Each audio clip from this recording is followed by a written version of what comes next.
Casey@kittyconnection.net. So a week from Saturday at the Bestsellers Cafe, wonderful coffee there. There will be a book reading. Would you like to read a little from the book now? I haven't thought of which part to read, but let me tell you a little bit about the book. Okay.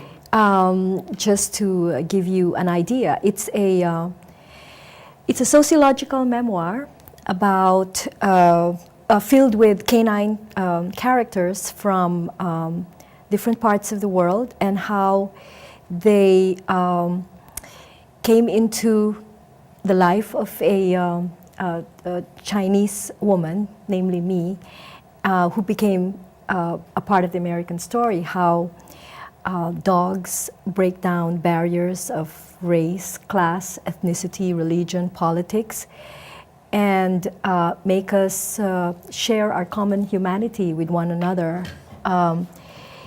It's, we were just listening to the stories, the love story between Marie and Penny and you and Smokey Joe. And my book is basically a love story. It's, if you've ever loved a dog, really love a dog, you know the healing power of their unconditional love.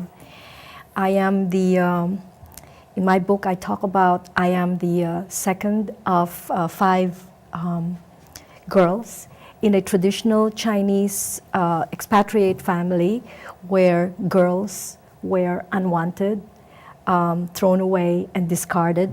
I grew up at the time of the Cold War, where being Chinese meant I was part of the evil empire. My father, despite the protests of my mother, sent us to Catholic convent school, where at the age of 4, I learned and was educated in the liberating ideals of democracy, freedom, and equality, which clashed with the authoritarian hierarchical structure I lived in, and which contradicted the feudal Confucian values where wife submits to husband, children obey parents without question, women kowtow to men, young to old, daughters to sons, sisters to brothers, poor to rich, very hierarchical. And where was this? What country? I came from, my parents left China because of the Communist War, and I was born in the Philippines, an island of 1,000 islands. And, once you're a Chinese, my parents drilled upon me, you're Chinese, look at yourself, but yet I never understood, I never went to Chinese school, I never understood what it meant. But the Confucian structure was necessary to preserve harmony in the family and order in society. I remember when I was born, my mother cried because I was just a girl, a daughter, another, in her words, another female mouth to feed. Until this day, when she's angry with me, she would say, I should have thrown you into the baby tower for the vultures to feed on. That's horrible. Yes. But so life for me was, especially my childhood, was one crisis after another. And I had this Confucian leash connecting me with my tradition, which choked me and which was unbearable. But I had a house full of dogs, 13 at some point, and a backyard full of rabbits and goats and guinea pigs. So they became my refuge. They became my best friends, my teachers, my ultimate therapists, and my sanctuary. In the Philippines? And my salvation in the Philippines. And this is after you left the convent? The convent school. I grew up there. Oh, and this is where the animals were, in the convent school? No, in my home, my parental home. You didn't live at the school? I did not no, live she the just school. attended I it, see. yes. I just attended it. Catholic, okay. Because Catholic it was taught girls' by school. nuns. It was taught in the by convent, nuns, yes. and my parents felt that. I went to nun school, and I thought they were very authoritarian here. So you see, for me, they were very limiting. For you, they were liberating. Yes, yes. Isn't that interesting? Yes.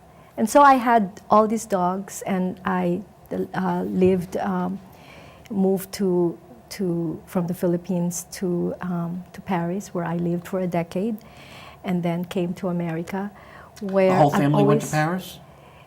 No, just myself, Okay. and I married. And you took all the dogs with you? No, I took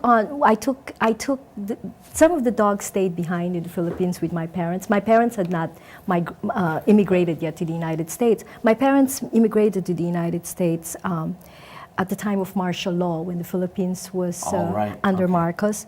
And you know, the Chinese are the scapegoats. My memoir, my book here, it's also historical. You will see I analyze, because my background is Asian studies, I analyze why the Chinese are hated, you know, the tension. And the Chinese are always scapegoats of, you know, in Indonesia they beheaded 500,000 Chinese as part of the war. But so my parents came to the United States. I lived in Europe for 10 years. I married the director of an international organization. And what's very interesting is dogs always found me and helped me in overcome the problems of my human condition and all the psychic issues I had about identity, who I am, where I belong, issues of marginality, culture shocks, tiger parents. These are all analyzed in this book. But in Paris, a French mutt as ugly as sin, but as irresistible as French dark chocolate, came into my life and introduced me to a Paris very few people encounter. He literally opened gates of French society to me and brought me to places I could never have been to, because in France, the French don't consider you quite a human being, a worthy human being, unless you come with a pet or an animal.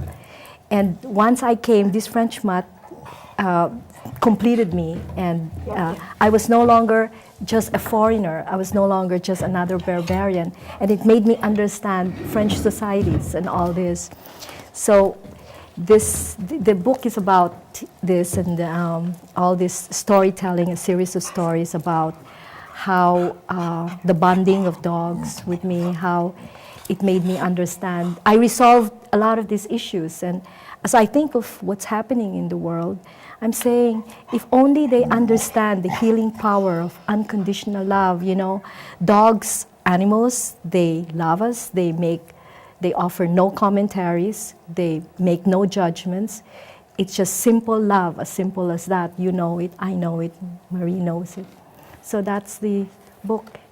Girl on a Leash, The Healing Power of Dogs, a memoir by Betty Lim King. So it's more than a book about animals, it's about your life and your travels around the world. Yes, yes. And the cultures too. And the It's so cultures too. interesting, And the yes. cultures too. It's historical. It makes you, you know, there are philosophical musings about, you know, why do we say animals don't have consciousness? How do we know they don't have consciousness? They used to tell us that they don't have consciousness. Oh, please. We know that Lobsters they have consciousness. yes, they feel like us, you know.